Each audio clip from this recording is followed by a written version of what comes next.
오늘부터 저는 신약 성경의 제일 첫 번째 권인 마태복음을 앞으로 연속으로 여러분께 말씀을 나누고자 합니다. 그동안 제가 부임을 해서 강해 설교를 쭉 하다가 이제 마태복음이 가장 이제 길게 가지 않을까 생각합니다. 분량이 많기 때문에. 이 마태복음은 초대교회 성도들이 가장 사랑한 성경의 곰 중에 하나라고 말을 합니다. 마태복음은 이름 그대로 마태가 쓴 것으로 알려져 있고, 또 이 마태복음을 받던 1차적인 청중이 유대인들입니다.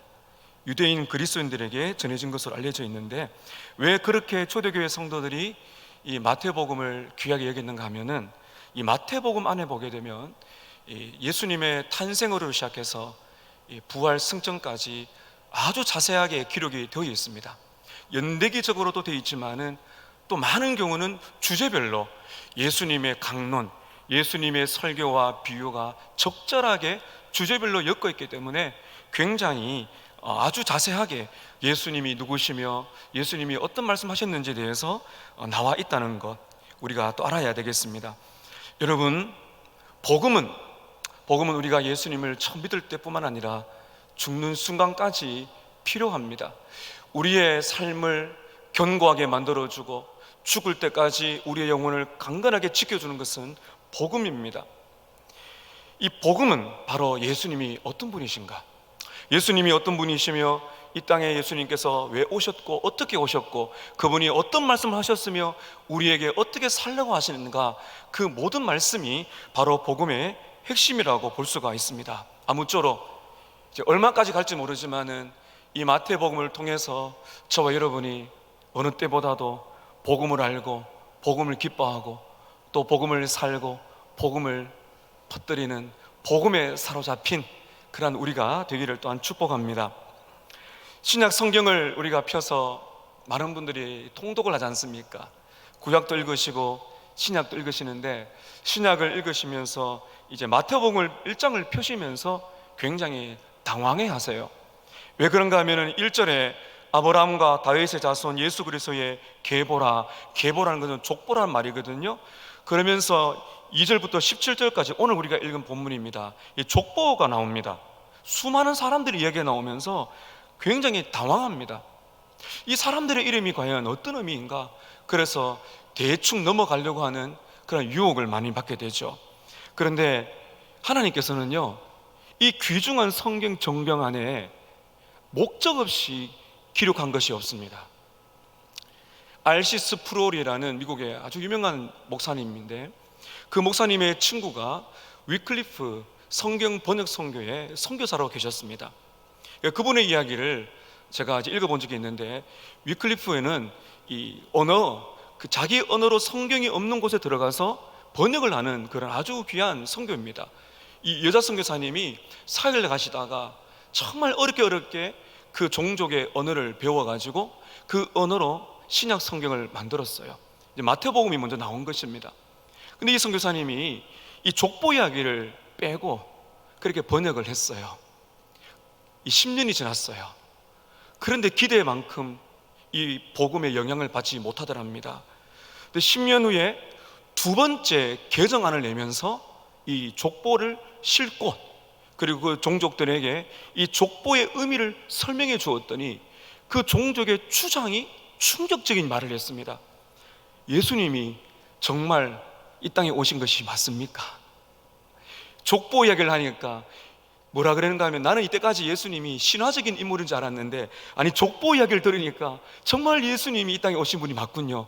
그 추장이 변화가 되는, 그리고 종족이 변화가 되는 그런 놀라운 일이 일어났다 하는 것을 제가 읽어보았습니다. 여러분, 신약 성경 읽으실 때마다 이 족보 이야기, 오늘 말씀 들으시면서 이 족보가 우리에게도 얼마나 중요한지를 우리는 알아야 됩니다. 족보 이야기에 나오는 이유가 어디 있는가 하면은, 이 마태복음의 원 독자가 유대인들입니다. 유대인들은 족보를 굉장히 중요시 여깁니다. 예수님이 누구신가? 예수님이 어디서 오셨는가? 그게 설득이 안 되게 되면 예수를 믿을 수가 없어요. 그렇기 때문에 유대인들에게는 족보가 중요하고, 우리들에게도 예수님이 누구신가를 알려면은 이 족보가 너무나 중요합니다. 1절에 보면 아브라함과 다윗의 자손 예수 그리스도의 계보라 하면서 이제 오늘 본문에 이르기까지 족보 이야기를 하고 있는데, 이 1절이 바로 복음의 핵심을 담고 있고 2절부터 17절까지 족보를 통해서 예수님이 누구신지를 아주 감동적으로 그렇게 적용하고 있습니다. 저는 오늘 이 본문을 통해서 우리 인생의 가장 중요한 질문을 던지고 말씀을 이제 마태복음을 시작합니다. 예수님이 누구십니까? 예수님이 누구신가? 이것만큼 우리의 인생에 중요한 질문이 없습니다. 오늘 주어진 이 본문을 통해서 네 가지로 마태가 우리에게 감동적으로 소개하는 복음의 핵심, 예수님이 누구신가를 본문의 흐름을 따라서 한번 살펴보도록 하겠습니다. 첫 번째, 예수님은 새로운 시작, 새로운 창조를 이루시는 분이시다. 예수님은 새로운 창조, 새로운 시작을 만들어내는 분이십니다. 1절을 보십시오. 아브라함과 다윗의 자손 예수 그리스도의 계보라. 헬라어 원문에 보면 이 순서가 이게 반대로 되어 있어요. 이 계보가 먼저 등장합니다.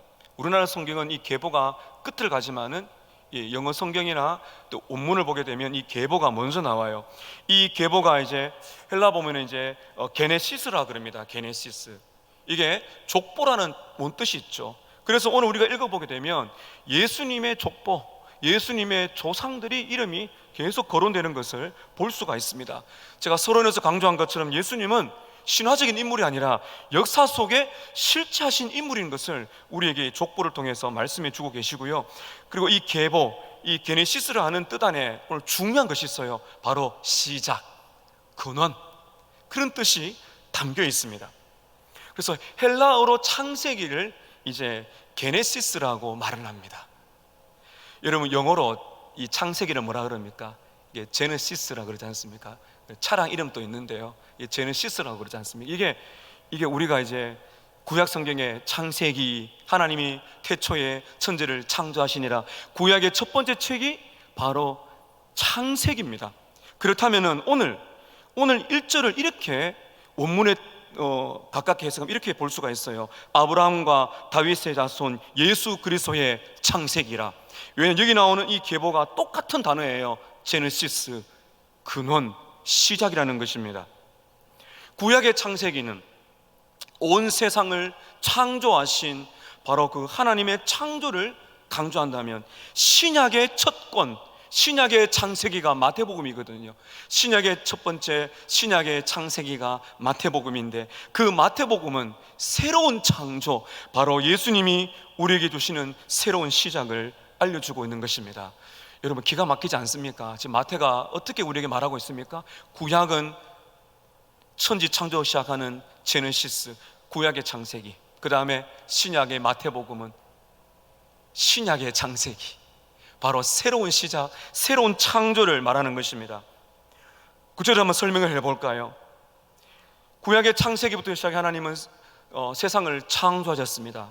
이 세상 모든 만물, 사람을 창조하셨습니다. 그러나 사람이 죄를 지어 타락했습니다. 하나님이 영원한 심판 아래 놓였습니다. 그러나 하나님께서는 구약의 창세기 3장 15절부터 시작해서 하나님은 구원자를 보내주겠다고 말씀하셨습니다. 그리고 구약 성경에 수차례 계속 예언되고, 구약 성경에 예언된 대로 바로 예수님께서 이 땅에 오셨습니다. 이것을 복음이라 그럽니다. 굿뉴스. 이게 바로 복음입니다. 예수님이 어떤 일을 하셨어요? 예수님이 오셔서 예수님을 통하여 예수님 안에서 새로운 창조가 이 땅에 일어난다는 것입니다. 무슨 말입니까? 여러분, 예수님이 어떤 뜻인가요? 예수님은 바로 여호와께서 구원하신다. 주님은 우리의 구원이시다. 쉽게 말하면 우리의 구원자, 구주라는 뜻입니다. 이 구주 예수 안에 있는 사람에게는 새로운 시작이 일어난다는 것입니다.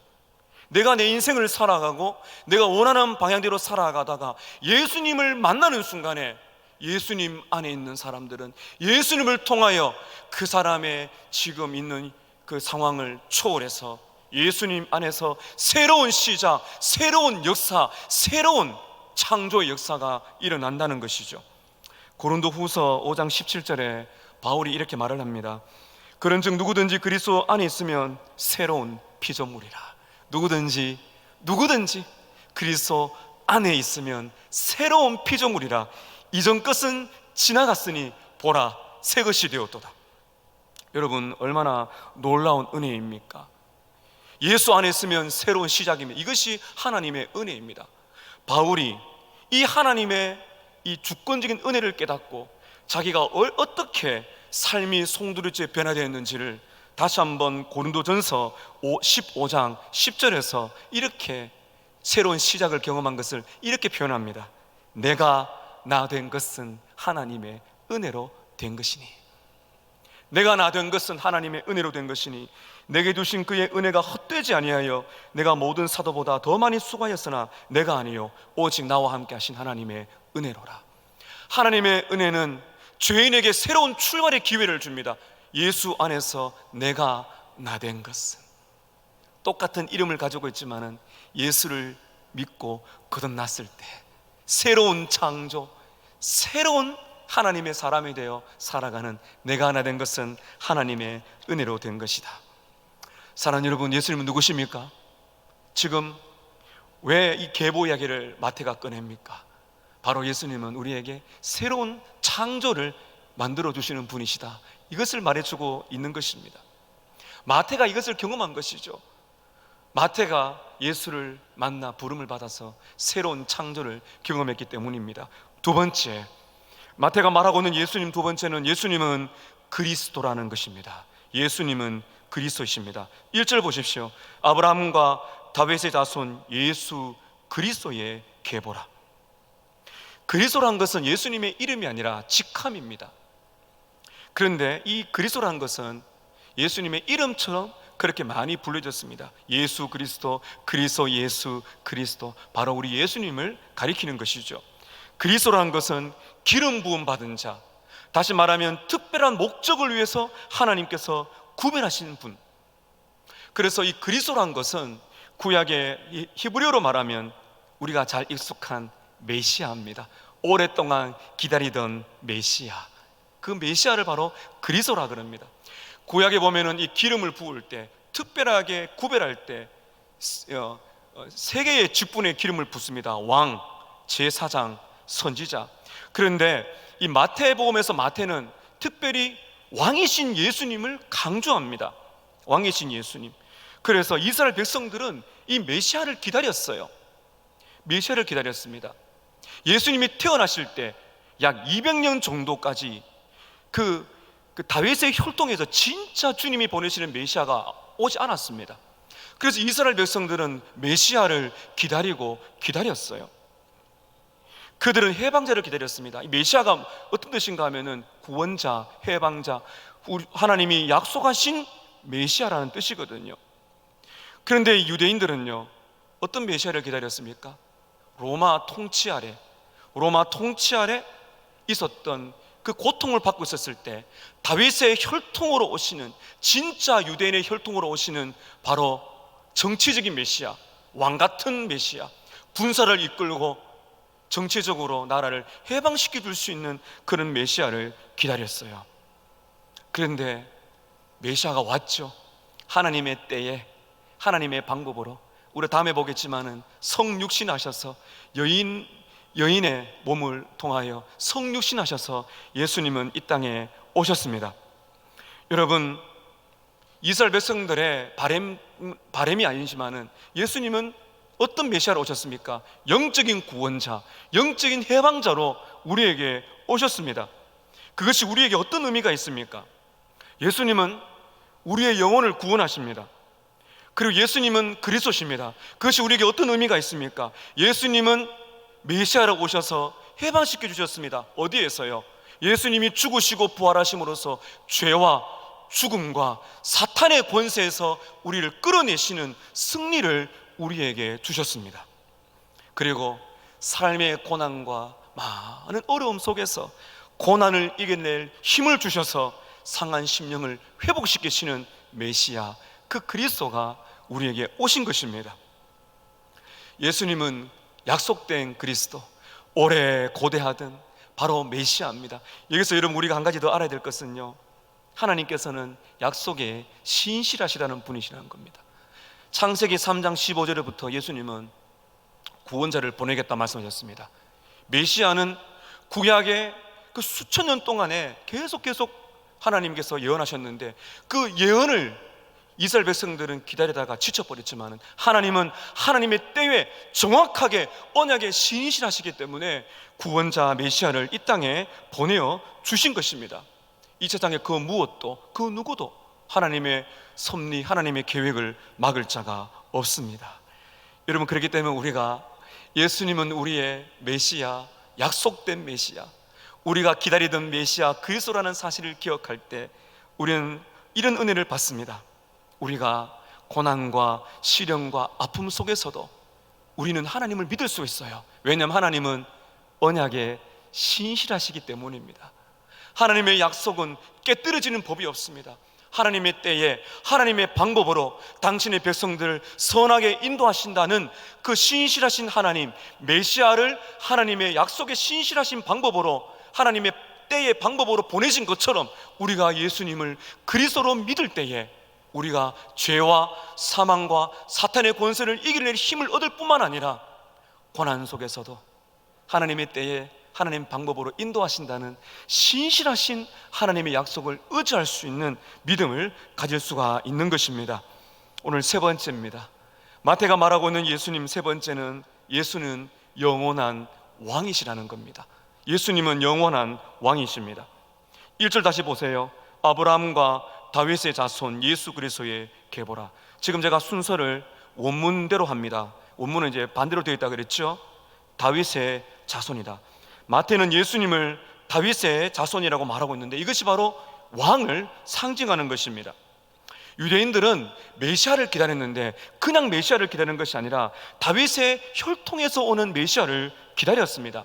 이게 그 유명한 다윗 언약입니다. 사무엘하 7장 12절 13절에 보면 이미 하나님께서는 다윗에게 다윗 언약을 주셨어요. 무슨 말인가 하면 다윗의 혈통으로 메시아가 온다는 것, 바로 왕이 온다는 것을 말씀해 주신 것입니다. 사무엘하 7장 12절 이하에 보면 이렇게 말씀이 나와 있습니다. 내 수완이 차서 내 조상들과 함께 누울 때에 내가 내 몸에서 날 내 씨, 이게 단수거든요. 너의 씨, 너의 자손을 너의 뒤에 세워 그의 나라를 견고하게 하리라. 그는 내 이름을 위하여 집을 건축할 것이요 나는 그의 나라 왕위를 영원히 견고하게 하리라. 표면적으로는 다윗의 아들 솔로몬이지만 솔로몬이 죽고요, 솔로몬도 실패했어요. 그러나 영원히 견고하게 하겠다는 이 약속은 바로 예수님을 통하여 이루어지는 것입니다. 예레미야 23장 5절에서도 다윗 언약이 나옵니다. 여호와의 말씀이니라. 보라, 때가 이르니 내가 다윗에게 한 의로운 가지를 일으킬 것이다. 그가 왕이 되어 지혜롭게 다스리며 세상에서 정의와 공의를 행할 것이다. 다윗의 혈통에서 의로운 가지 왕이 올 것이다. 그리고 이사야 9장 6절 7절에서 그 유명한 말씀, 한 아기가 우리에게 낳고 한 아들을 우리에게 주신 바 되었는데 그의 어깨에 정사를 메었고 그의 이름은 기묘자라, 모사라, 전능하신 하나님이라, 영존하신 아버지라, 평강의 왕이라 할 것임이라. 그 정사와 평강의 더함이 무궁하며 또 다윗의 왕좌와 그의 나라에 군림하여 그 나라를 굳게 세우고 지금부터 영원히 정의와 공의로 그것을 보존할 것이다. 우리 예수님은 어떤 분이십니까? 다윗의 혈통으로 약속된 왕으로 이 땅에 오신 분이십니다. 마태는요, 족보에 보시게 되면 예수님은 다윗의 혈통에서 오신 왕이라는 사실을 계속 우리에게 강조하고 싶어서 2절과 17절에 보면 이 족보 안에서 다윗의 중심으로 된 왕의 족보예요. 왕의 족보를 말해주고 있습니다. 여러분 17절 한번 보세요. 17절에 보시면 왕의 족보를 이렇게 요약하고 있습니다. 그런즉 모든 대수가 아브라함부터 다윗까지 14대요 다윗부터 바벨론으로 사로잡힐 때까지 14대요 바벨론으로 사로잡혀간 후부터 그리스도까지 14대니라. 여기 보시게 되면 다윗을 중심으로 다윗부터 아브라함부터 다윗까지가 14대, 이게 2절부터 6절까지 내용입니다. 그리고 다윗부터 바벨론 포로기 잡혀갈 때까지, 그때까지 14대, 이게 6절부터 11절까지, 그리고 바벨론부터 사로잡힌 유대인들이 바로 주님이 오실 때까지 바로 14대, 12절부터 16절까지 그렇게 되어 있죠. 그래서 17절 끝에 보시면 그리스도까지 14대니라, 다윗과 예수님을 연결시키고 있습니다. 자, 여러분 여기 보시게 되면 성경 읽으실 때마다 좀 어려우실 거예요. 14대 이게 뭔가? 왜 14대씩 이렇게 묶음을 만들었는가? 굉장히 중요합니다. 유대인들은요, 족보를 쓸 때 특별한 목적을 가지고 사람 이름을 빼기도 넣기도 해요. 아마 여러분들이 지금 이 족보를 보면 중요한 사람들이 많이 빠진 걸 볼 거예요. 지금 마태가 말하고 있는 족보는요, 의도적으로 특별히 다윗을 중심으로 해서 다윗의 왕의 족보를 통해서 예수님이 오신다는 것을 특별히 강조하고 있습니다. 그런데 왜 14대일까요? 14대는 14라는 것은 굉장히 중요합니다. 히브리어로 보면 유대인들이 히브리어 이름을요, 알파벳 순서로 하면 쉽게 말하는 ABC의 그 알파벳 순서에다가 이 번호가 매겨져 있어요. 그래서 이 다윗이라는 이름 DVD를 보면 D가 4, V가 6, 또 D가 4입니다. 합치면 14예요. 다시 말하면 다윗이라는 이름에 히브리어 알파벳 숫자를 더하면 바로 14가 나오는 것입니다. 그렇기 때문에 지금 14대라는 것을 강조하는 이유는 다윗의 자손으로 예수님이 오셨다는 것을 강조를 하는 것입니다. 또 중요한 걸 보십시오. 여러분 6절을 한번 보세요. 이새는 다윗 왕을 낳으니라. 다른 사람은 왕을 붙이지 않습니다. 그러나 다윗에게는 왕이라는 칭호를 붙입니다. 예수님은 다윗의 자손으로 오신 왕이시라는 사실을 우리에게 강조를 하고 있고요. 그리고 16절, 야곱은 마리아의 남편 요셉을 낳았으니 마리아에게서 그리스도라 칭하는 예수가 나시니라. 여러분, 유대인들에게는 다윗의 혈통이 너무나 중요합니다.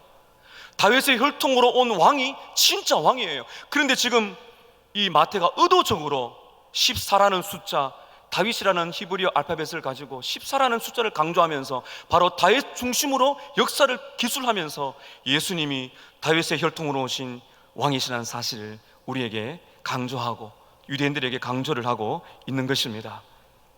사랑하는 성도 여러분, 이것이 우리에게 어떤 의미가 있습니까? 여러분, 우리는 성경을 통해서 다윗이 얼마나 위대한 인물인 것을 봅니다. 그런 다윗을 볼 때마다 우리는 예수님을 봐야 됩니다. 무슨 말입니까? 예수님은 하나님의 약속대로 다윗의 자손으로 오신 온 세상의 영원한 통치자, 왕이라는 사실을 오늘 우리에게 말을 해주고 있는 것입니다. 그래서 이 족보를 읽을 때마다 하나님은 우리에게 말씀하십니다. 예수가 너에게 어떤 존재인가? 사랑하는 성도 여러분, 오늘 이렇게 우리는 질문을 던져야 됩니다. 예수가 나의 왕이신가? 예수님이 나의 왕이신가? 사랑하는 여러분, 예수가 다스리신다, 주님이 다스리신다는 이것이 바로 복음입니다. 하나님이 온 세상을 통치하신다. 오늘 뭐라 말합니까? 다윗의 자손으로 오신 바로 그 예수가 오늘 나를 통치하신다. 오늘 어떤 의미가 복음입니까? 복음이 무엇입니까? 복음은 예수님 안에 내가 있고 그 예수가 나의 인생의 주인 되시고 내가 예수님의 다스림을 받겠습니다. 예수님은 나의 왕이십니다. 나는 예수님께 통치를 받고 예수님의 말씀에 전적으로 순종하는 하나님 나라의 백성입니다. 예수님이 오셨을 때 어떻게 복음을 먼저 전하셨습니까? 회개하라, 천국이 가까워 있느라. 천국은 바로 하나님의 나라거든요. 하나님이 다스리시는 나라. 어떻게 하나님의 나라가 가까이 왔습니까? 우리 주님이 오셨다는 것입니다. 여러분, 하나님의 나라 백성이 맞습니까? 우리 예수님은 하나님 나라의 주인공이십니다. 온 세상 역사의 중심이 되십니다. 우리는 예수님을 어떤 분으로 모시고 있습니까? 바로 예수님께 우리는 순복하는 예수님은 우리의 왕이십니다. 그를 고백하며 살아갈 때 진정 우리의 삶 속에 평강과 기쁨이 있는 것입니다. 복음은 이것입니다. 주님이 나를 다스리신다. 그래서 우리의 모든 인생의 결정은 하나님 그 예수님의 손에 달려있다는 것, 그 고백이 복음인 것이죠. 오늘 마지막 네 번째, 예수님은 누구십니까? 예수님은 모든 민족의 구주가 되십니다. 예수님은 모든 민족의 구주가 되십니다. 어디서 그 사실을 볼 수 있을까요? 1절 다시 보십시오. 1절에 여러분 제일 처음에 누구의 이름이 거론되고 있습니까? 아브라함과 다윗의 자손 예수 그리스도의 계보라. 유대인들에게는 약속된 메시아는 반드시 다윗의 자손으로 오셔야 되고 뿐만 아니라 아브라함의 자손으로도 오셔야 됩니다. 왜냐하면 아브라함이 유대인들에게 있어서는 믿음의 조상이기 때문입니다. 여러분, 그래서 2절부터 나오지 않습니까? 족보가 어떻게 시작돼요? 아브라함이 이삭을 낳고, 아브라함부터 나온 것은 바로 예수님은 아브라함의 혈통에서 오셨다는 거죠. 중요한 것이 있습니다. 여러분, 아브라함 하면 아브라함 언약이 생각나셔야 됩니다. 하나님이 아브라함을 처음 부르셨을 때 하나님께서 아브라함에게 언약, 약속을 주셨거든요. 이 약속이 굉장히 중요합니다. 창세기 12장 2절과 3절에 하나님께서 아브라함에게 이런 약속, 언약을 주십니다. 제가 하나님이 아브라함에 주신 약속을 읽어보도록 하겠습니다. 창세기 12장 2절 이하입니다. 내가 너로 큰 민족을 이루고 너희에게 복을 주어 너희 이름을 창대하게 하리니 너는 복의 근원이 될지라. 땅의 모든 족속이, 이게 중요합니다. 땅의 모든 족속이 너로 말미암아 복을 얻으리라. 하나님께서요, 창세기 12장에 이 놀라운 언약을 주셨어요. 아브라함아, 내가 너를 복의 근원으로 만들어서 너를 통해서 이 땅의 모든 민족이, 족속이 복을 받게 할 것이다. 이 말씀이 예수님에게 성취가 되었습니다. 무슨 말입니까? 여러분 기억나십니까? 마태복음 28장 19절 20절에 주님이 뭐라 그랬어요? 너희는 가서 모든 민족으로 제자를 삼으라. 바로 온 땅에 이르는 모든 민족을 구원하시겠다는 바로 구원의 메시지가 바로 아브라함의 자손으로 오신다는 이 위대한 언약이 성취가 되는 것입니다. 여러분, 족보를 한 번 더 보실까요? 족보를 한번 읽어보시게 되면요, 우리 주님이 아브라함의 자손으로 모든 민족에게 복을 주시는, 모든 민족에게 구원자가 되신다는 사실을 알 수가 있습니다. 만약 우리가요 족보에 이름을 올린다면 좀 괜찮은 사람들을 올릴 거예요. 좀 이렇게 뭐라 그럴까요? 사람들에게 안 좋은 모습에 알려진 이름은 좀 지우고 싶을 겁니다. 근데 여러분, 오늘 2절부터 이 16절까지 사람들의 이름, 족보가 나오는데 이 족보에 나오는 사람들이 어떠한 기준으로 나왔는지 한번 보십시오. 예수님 족보를 읽어보게 되면 우리가 인정할 만한 사람들이 나옵니다. 아브라함, 다윗, 그리고 훌륭한 히스기야, 이런 사람들이 이게 나오죠. 그러면 우리가 참 귀하구나 싶지만은 대다수가 여러분 어떤 사람인지 아세요? 악한 왕들도 있고요, 명백하게 엄청난 죄를 지은 사람들이 여기에 이름이 거론되고 있습니다. 몇 가지 한번 보실까요? 여러분, 2절부터 나오는 아브라함이 이삭을 낳고, 아브라함이 어떤 존재입니까? 믿음의 조상이지만 여러분, 아브라함은 구원받기 전에 우상 숭배자였습니다. 그리고 하나님의 약속을 인내로 지키지 못하고 그렇게 이 다른 여인과 통해서 이스마엘을 낳았던 바로 약한 죄인입니다. 이스라엘 백성들이 가장 영웅으로 보는 다윗 왕은 어떤 사람입니까? 다윗 왕은 남의 아내 바세바를 취하여 간음죄를 짓고 살인죄를 지은 사람, 그 사람이 여기 이름이 지금 나와 있어요. 여러분 5절을 보세요. 5절을 보시면은 이렇게 나오죠. 3절을 보시죠. 3절입니다. 유다는 다말에게서 베레스와 세라를 낳았더라. 여기 보시게 되면 이 3절에 보면 유다와 이 다말은 며느리입니다. 시아버지와 며느리가 근친상간을 해서 쌍둥이를 낳습니다. 5절 보세요. 5절에 보시면 이 라합이 나오죠. 라합은 기생입니다. 창기입니다. 6절 보세요. 6절 보시게 되면 룻이 또 나오죠. 이 룻은 모함 여인으로 알려져 있습니다.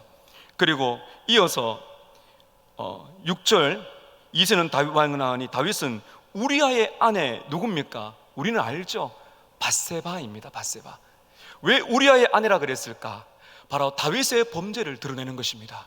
우리아의 아내, 남의 아내 밧세바를 범한 다윗의 죄를 말하고 있는 것이죠. 그리고 여러분 계속 말씀 볼까요? 7절에 보세요. 솔로몬은 어떤 사람인가요? 최고로 지혜로운 왕이지만 솔로몬도 우상 숭배에 빠졌습니다. 그 다음에 솔로몬의 아들 르호보암도 얼마나 여러분 타락한 그런 죄인입니까? 10절을 보세요. 히스기야는 므낫세를 낳고, 므낫세가 누굽니까? 이스라엘 역사상 가장 악한 왕이 므낫세입니다. 이런 사람들의 이야기가 지금 계속 나오고 있습니다. 제가 여러분 지금 이런 사람들의 이름을 지금 여러분께 말씀드렸습니다. 예수님의 족보에 정말 이런 사람들의 이름이 지금 다 올라가 있어요. 완전하지 않는 죄인들의 이름이 다 올라져 있습니다. 마지막 여러분 16절에 마리아에게서 그리스도라 칭하는 예수가 나시니라. 이 마리아는 어떤 사람인가요? 마리아는 경건한 여인이지만 마리아도 죄인입니다. 마리아도 구주가 필요합니다. 우리는 앞으로 성경을 보게 되면 그 사실을 알 수가 있습니다. 오늘 우리가 읽는 마태복음의 저자 마태는 어떤 사람입니까? 마태는 세리입니다. 여러분 잘 아시다시피 로마에 세금을 바칠 때 동족으로부터 더 돈을 많이 걷어가지고 착복해서 부자가 된 그 당시에 가장 큰 죄인 중에 한 사람이 세리 마태였어요. 그 사람이 지금 마태복음을 지금 짓고 있다는 것이죠. 여러분 얼마나 놀랍습니까? 예수님의 족보에 왜 이렇게 죄인들의 이름이 기록되어 있을까요? 우리에게 이 사실을 말해주고 있는 것입니다. 예수님이 누구신가? 예수님께서는 죄인을 구원할 구주가 되신다. 바로 그 인생 속으로 들어온 것이에요. 여러분 말씀을 여러분 쭉 읽어보시게 되면 누구는 누구를 낳고 이걸 때마다 참 힘들죠. 이름도 막 외우기 힘들고. 낳고가 뭐예요? 인생이다. 뭐를 말입니까? 죄인들이다 그 말하고 있는 것입니다. 거기에 계보에 예수님이 오셔서 이 땅에 어떤 죄인이라도 구원할 수 있는 구주 예수 그리스도로 오셨다는 것을 우리에게 강조하고 있는 것입니다. 이것을 바로 하나님의 주권적인 은혜라고 말을 하는 것입니다. 여러분 이제 우리 이야기를 한번 해볼까요? 저와 여러분은 어떻습니까? 우리도 마찬가지가 아닙니까 여러분? 우리 역시 하나님의 심판을 받아 죽어야 될 죄인들입니다. 이 족보에 우리의 이름이 있다는 걸 아세요?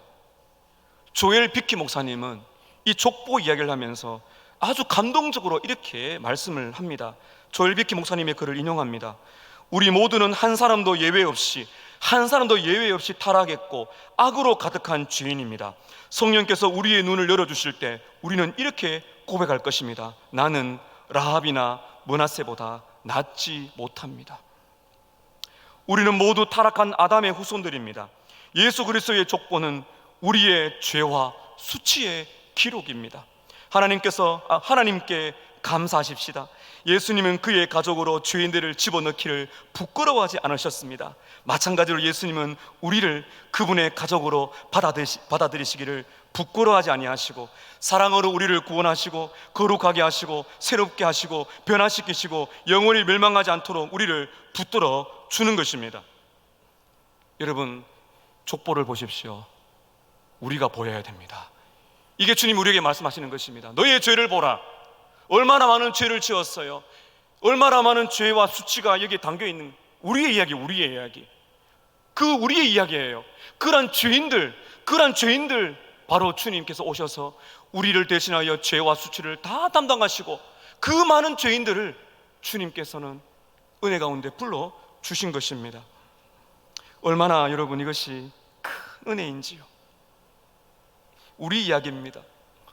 우리가 죄인인 것을 고백하고 예수님을 구주로 고백하며 나의 왕, 나의 메시아로 고백한다면 우리들도 여러분 이런 은혜를 받습니다. 하나님의 전적인 은혜로 바로 예수님의 패밀리, 예수님의 가족으로 예수님 이후에 우리의 이름이 생명책에 기록되어 있다. 얼마나 여러분 놀라운 역사인가요? 바울은 디모데전서 1장 14절 15절에서 이렇게 고백합니다. 우리 주의 은혜가 그리스도 예수 안에 있는 믿음과 사랑과 함께 넘치도록 풍성하였도다. 믿보다 모든 사람들이 받을 만한 이 말이여, 그리스도 예수께서 죄인을 구원하시려고 세상에 임하셨도다 하였도다. 그 다음에 디모데전서 1장 15절, 저와 여러분 마음에 똑같이 고백해야 될 고백입니다. 바울은 이렇게 말하죠. 세상에, 그래서 예수께서 죄인을 구원하시려고 세상에 임하셨도다. 죄인 중에 내가 괴수니라. 그래서 예수께서 죄인을 구원하시려고 세상에 오셨다. 족보를 보세요. 나 같은 죄인을 살리기 위해서 예수님은 오셨습니다. 죄인을 구원하게 하여 인간의 역사 속으로 들어오셨습니다. 그때 우리가 족보를 읽으면서 우리는 감동을 받고, 우리는 충격을 받고, 마음이 뜨거워지면서 우리 해야 되는 고백이 이것입니다. 죄인 중에 내가 괴수입니다. 나는 여기 나오는 사람들보다 낫지 않습니다. 근데 주님이 바로 예수님의 족보에 내 이름을 넣어주셨습니다. 나는 죄인 중에 괴수입니다. 이 놀라운 구원의 은혜가 이 족보를 읽을 때마다 여러분의 이름이 떠올려지시는가요? 이게 족보가 주는 큰 은혜입니다. 아브라함의 자손이라는 것은 바로 언약의 백성, 예수님의 가족을 말하는 것입니다. 여러분, 이 놀라운 구원의 은혜는요, 유대인들 뿐만 아니라 오늘 우리에게 이르기까지 모든 백성들을 포함한다 그랬지 않습니까? 아브라함의 언약이 그것입니다. 너로 말미암아 모든 족속이 복을 받을 것이다. 여러분, 이 족보에 보면요, 우리가 눈여겨봐야 될 사람들이 있습니다. 유대인들은 족보를 기록할 때 여자들은 거의 집어넣지 않습니다. 여러분, 오늘 말씀 보시게 되면 5명의 여인의 이름이 등장합니다. 다말, 라합, 룻, 우리의 아내 바세바, 그리고 마리아. 예수님의 족보 위에 마태는 당시의 모든 이 문화적인 또 이 생활의 도덕적인 모든 그런 관습을 깨뜨리고 족보 위에, 예수님의 족보 위에 당당하게 여인들의 이름을 딱 기록하고 있어요. 근데 여러분, 여기 보면 이 중에 4명의 여인이요, 이방인입니다.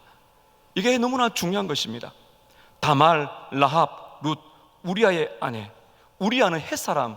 그래서 학자들이 이 바세바도 이방인으로 대부분 보고 있어요. 다말도 마찬가지로 그렇게 보고입니다. 그래서 대부분 학자들은 4명의 여인들은 이방인이라고 보고 있습니다.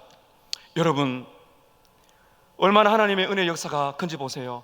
그 하나님의 구원은 유대인들에게만 국한된 것이 아니라 이방 여인들의 이름을 여기에 집어넣으면서 이방인들에게 이르기까지 죄인들 뿐만 아니라 온 민족과 열방을 향하신 구원의 역사를 이 족보를 통해서 우리에게 보여주고 있는 것입니다.